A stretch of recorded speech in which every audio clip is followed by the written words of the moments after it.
On a le plaisir maintenant d'accueillir le docteur Valerio de Marseille, qui va nous dire ce qu'est le syndrome du défilé thoraco-brachial.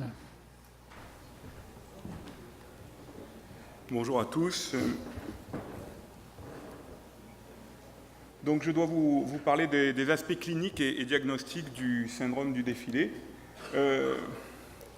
Avant de rentrer dans le détail, moi j'ai trouvé cette définition assez intéressante parce qu'elle pose bien le problème. Le syndrome du défilé, c'est une entité qui est mystérieuse, dont la réalité est parfois niée parce que les symptômes sont extrêmement variables et souvent subjectifs. Et c'est vrai que le praticien, quand il est face à une suspicion de syndrome du défilé, il va rentrer un peu comme dans un labyrinthe et essayer, dans tous les symptômes qui sont allégués par le patient, d'essayer de faire le tri pour voir un petit peu s'il peut se dégager quelque chose qui peut faire évoquer le syndrome du défilé.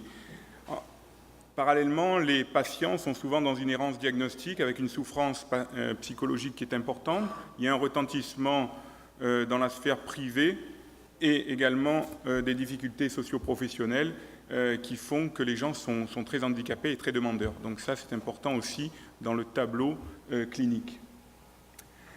Alors, moi, je ne suis pas un grand anatomiste, mais ce qu'il faut essayer de comprendre, c'est que c'est un conflit entre le contenant et le contenu, que globalement, il y a un tunnel musculo-squelettique et dont l'élément le plus important, comme l'a dit Dominique Midi, c'est la première côte qui est le plancher de ce tunnel musculo-squelettique.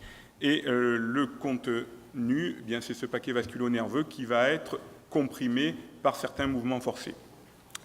Donc, les anomalies du contenant, eh bien, elles vont entraîner des conséquences sur le contenu qui pourront être tantôt des manifestations aiguës, tantôt des manifestations chroniques.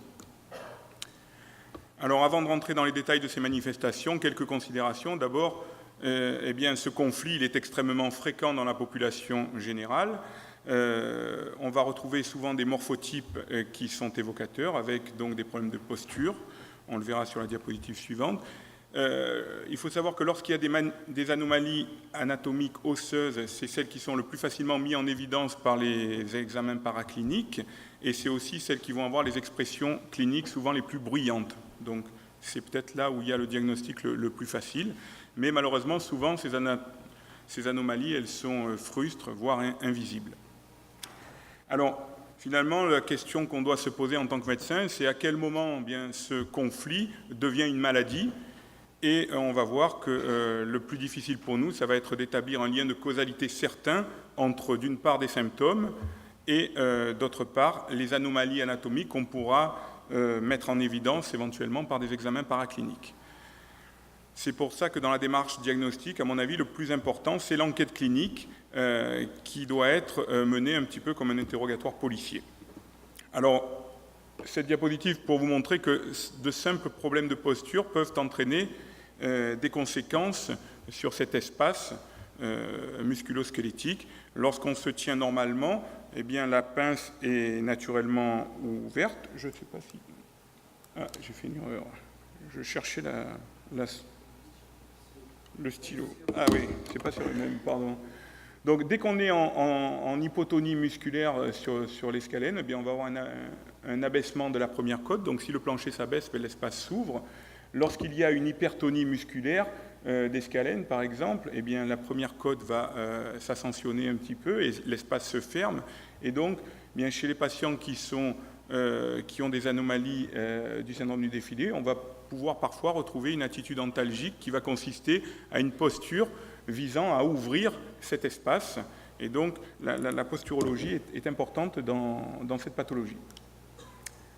Alors, c'est forcé d'établir un lien de causalité, eh bien, c'est mettre en évidence des signes de compression artérielle, des signes de compression veineuse, des signes de compression neurologique, en essayant de faire la différence entre ce qui est aigu et ce qui est chronique. Donc, on va les détailler les uns après les autres. Alors, les manifestations aiguës artérielles, c'est des manifestations bruyantes, et c'est pour ça que c'est peut-être les plus faciles à relier à un syndrome du défilé.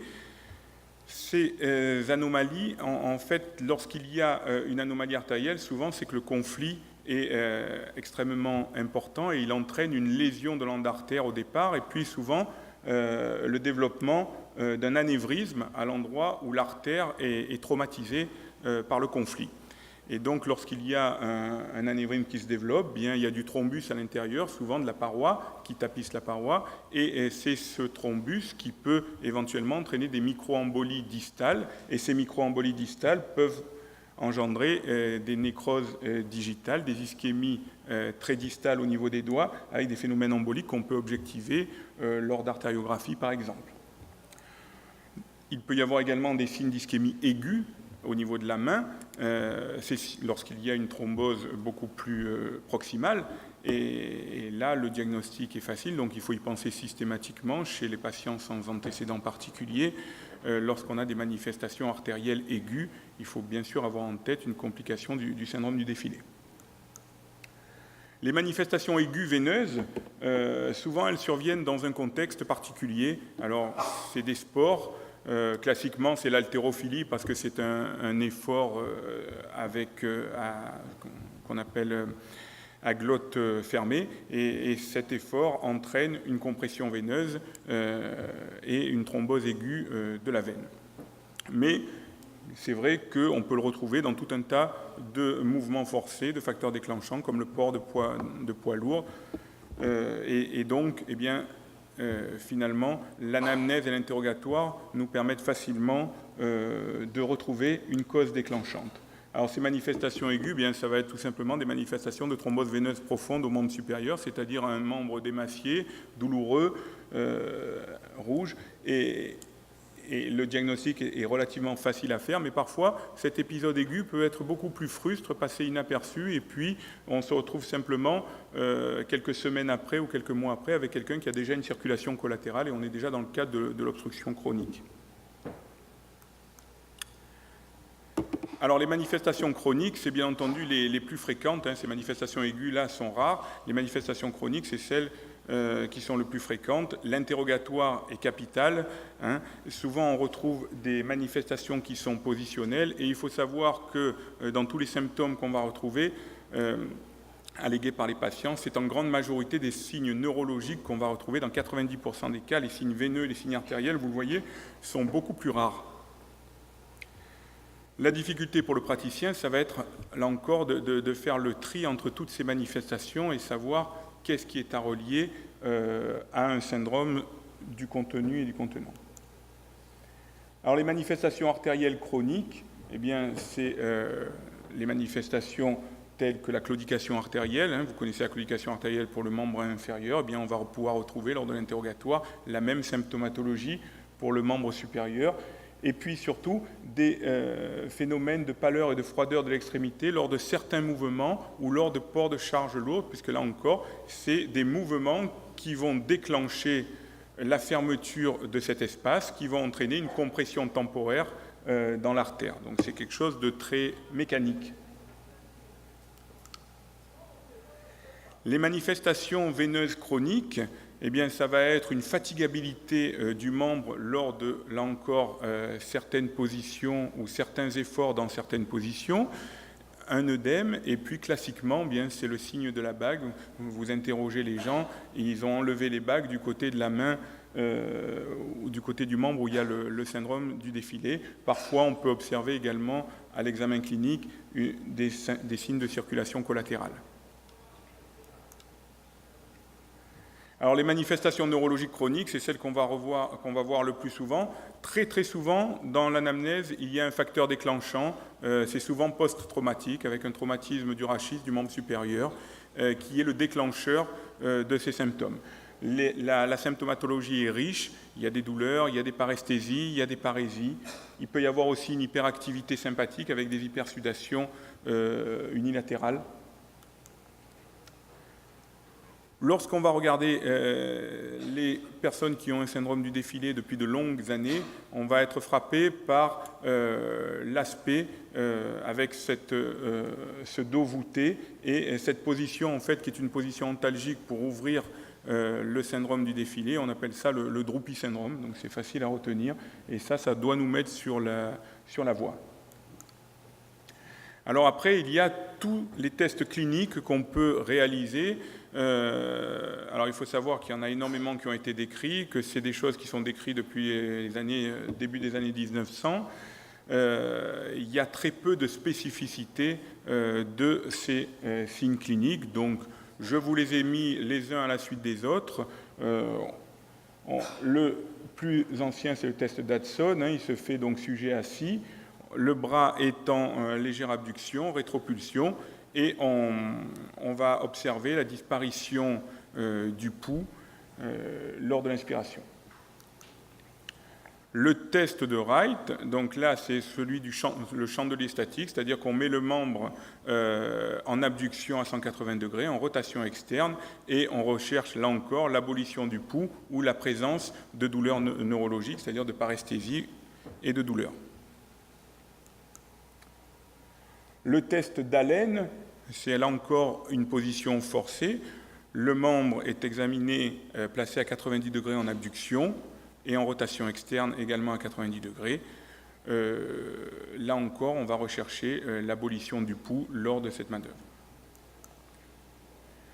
Enfin, la manœuvre d'Eden, c'est le garde-à-vous forcé, c'est-à-dire que le bras est tendu le long du corps, on met les épaules en rétropulsion afin de fermer l'espace costoclaviculaire, et là encore, ça va déclencher des douleurs et des paresthésies. Finalement, la dernière épreuve qui est intéressante, c'est l'épreuve de Ross. On met les bras en l'air, on fait 3 minutes comme ça, et vous verrez qu'en faisant 3 minutes comme ça, eh bien, ça déclenche des douleurs. Si au bout de 3 minutes, ça a déclenché des douleurs, c'est censé être pathologique, mais vous verrez que dans la population, énormément de gens ne peuvent pas tenir 3 minutes. Moi, par le premier, je ne tiens pas plus d'1 minute et demie. Donc finalement, les anomalies anatomiques du défilé thoraco-brachial sont le plus souvent asymptomatiques. Les manifestations chroniques sont fréquentes et très majoritairement à expression neurologique. Il faut en apprécier le caractère invalidant et le retentissement socio-professionnel. Les manifestations aiguës, veineuses ou artérielles font la gravité de ce syndrome, et l'enquête clinique est primordiale pour établir le lien de causalité entre les symptômes et les syndromes.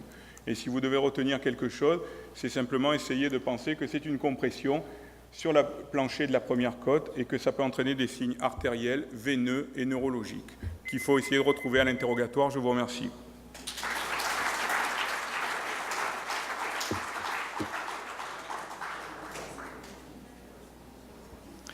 Merci beaucoup. Est-ce qu'il y a des questions dans la salle sur les aspects cliniques du syndrome de défilé thoraco-brachial? Parce que c'est quand même un sujet particulièrement intéressant. Oui, devant, s'il vous plaît. 2 questions.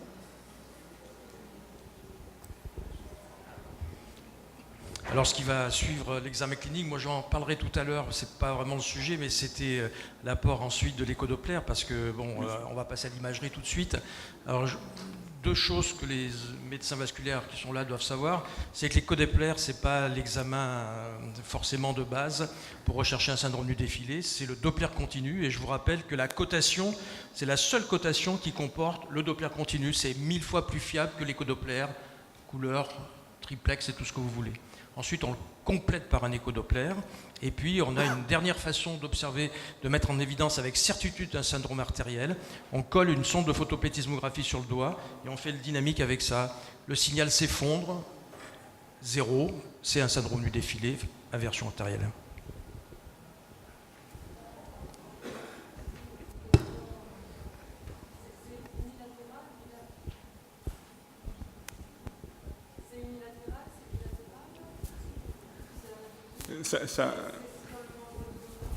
Ça peut être unilatéral, ça peut être bilatéral, il n'y a pas de règle, ça dépend, il y a des anomalies anatomiques qui sont unilatérales, d'autres qui sont bilatérales, il y a des expressions cliniques qui sont unilatérales alors qu'il y a des anomalies bilatérales, donc tout peut se voir.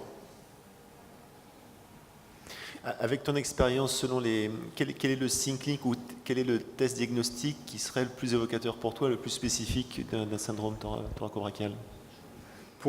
Pour moi, le test le plus évocateur, c'est la manœuvre de Ross, c'est-à-dire en faisant tenir les bras comme ça et en faisant une épreuve d'effort. Voilà, ça c'est vraiment... Mais par contre, le seul problème, c'est que, je vous dis, il y a très peu de gens qui peuvent tenir 3 minutes sans avoir aucun symptôme. Donc, à partir du moment où on dit 3 minutes, c'est positif, ce n'est pas une raison suffisante pour opérer quelqu'un d'un syndrome du défilé, à mon avis. Moi, j'ai une question.